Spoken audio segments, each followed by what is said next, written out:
And Allah has given you a house to live in, the house in which you live with your families. You live a peaceful life with your family. This is what Allah has given you, and He has made for you a house in the skins of the sheep and through the skins of the sheep, whether you are on a journey or you are staying in both cases. He has made a portable house that you can take along with you, and that is a tent. In the past, there were also permanent tents. Even today in Mauritania, which is an African country, people are living exactly the same way as people used to live in the desert 1400 years ago. Even there, in the same way, their madrasas are established in the same way they teach the Quran and a hadith. Their native language is also Arabic. There are tents in the same way. Water is a pain for them today. Drinking water and even getting water for ablution, they bring with difficulty if you want to see their environment. It is recorded in the videos how difficult education people are getting there. They're also getting the Quran and Sunnah and the rest of the sheep, goats, and cattle they raise. They're living their lives. So there you will see tents. These tents are made of leather. Of course, it's also waterproof.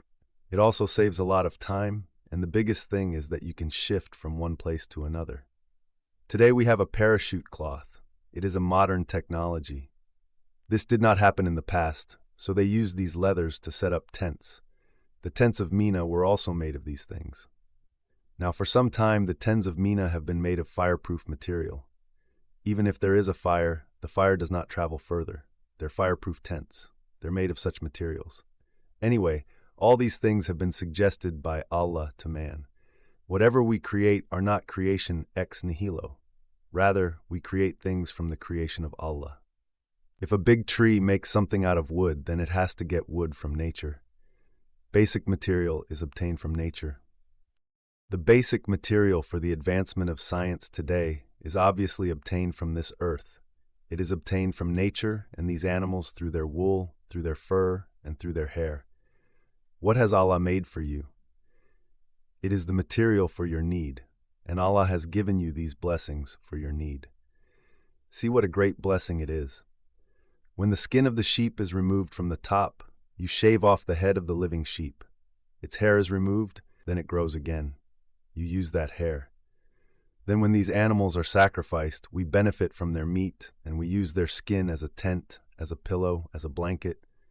All these blessings have been given by Allah, and Allah has put all these things in the service of humanity. All these creatures have given the human being the power to use them and benefit from them. Look at the camel, how powerful it is when he has sacrificed his meat, his skin.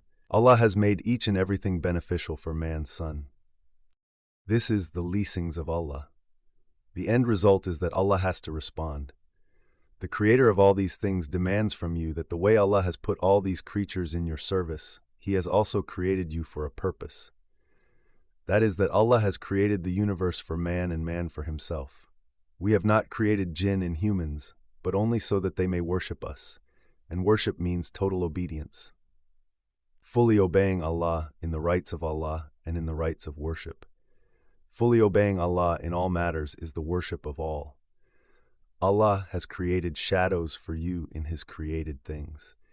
Now these shadows are in the form of trees. They're also in the form of big mountains, such a big mountain. As soon as the sun sets, you start getting shadows. Even in Jem City, when you leave the city in the district of Jem, in the mountains of Turkey, when you leave in the afternoon, you will feel the shade there. These are such big mountains, as the sun is setting there. So before sunset, 3-4 hours before you start getting shadows, you start getting shadows. Everyone knows the shadow of trees. Then Allah has created shadows in the mountains as well, in the form of caves. You can stay there, that will also be mentioned, and He has created a place for you to hide in the mountains. This is valid till today. If you go to Saudi Arabia, you will see the ruins of the tribe of Ad and Ud. They had built houses in the mountains. Even today, those houses are still there. Even in this modern era, the most secure places are the tunnels and caves. Even today, America has hidden all its nuclear assets, missile assets, in these tunnels. Then the gold, which they have taken from the whole world, on the basis of which they move the dollar up and down and shake the economy of the whole world. They have even uploaded videos of that in all those mountains. There are tunnels they have dug several kilometers, and those are such mountains that even if you throw a bomb on them, they will not be damaged. Even if you throw a nuclear weapon, it will not be damaged. These are the mountains. Pakistan has also copied those countries in the same way even today. This is valid in our neighboring country, Afghanistan. The Tora Bora, which was a series of mountains when the Taliban, when America, with mischief, occupied Afghanistan, they have spent all their security through the mountains of Tora Bora. They have spent their time in that. So these 60,000, 70,000 warriors, they saved their lives. Otherwise, when they went out, they would do carpet bombing from above so people would be martyred. This weakened their economy, so they left our lives. Otherwise, if they had continued like this, Afghanistan would still be in the same condition. But anyway,